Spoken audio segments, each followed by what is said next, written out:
Hey guys, Motorcarnut here, and today we're working on a 2012 to 2018 Chevy Sonic or the Chevy Cruze. We're going to replace the license plate light.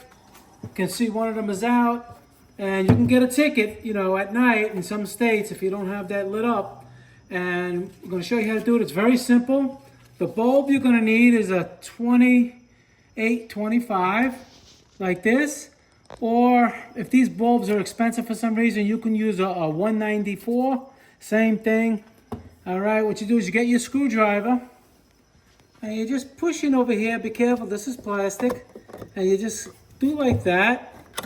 And basically this is like a little spring, so to speak, when you put it back in. All right, it has a little thing, you just twist it off. And this one has no bulb.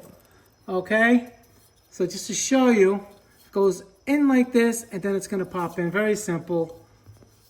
You put the bulb in. Okay, make sure it's in there tight, doesn't go on and off. All right, and you just twist this back in like this.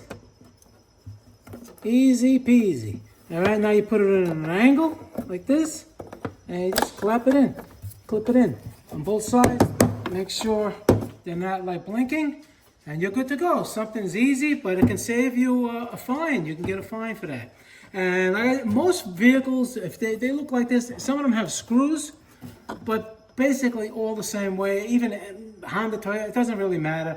They pretty much make them all the same way. But this was for the Chevys. All right, guys, Motorcarnut, please subscribe, hit that like button. Any questions pertaining to the video, you'll leave them. I answer all my questions, try to help everybody out. I'll see you guys in the next video. Thank you very much for watching.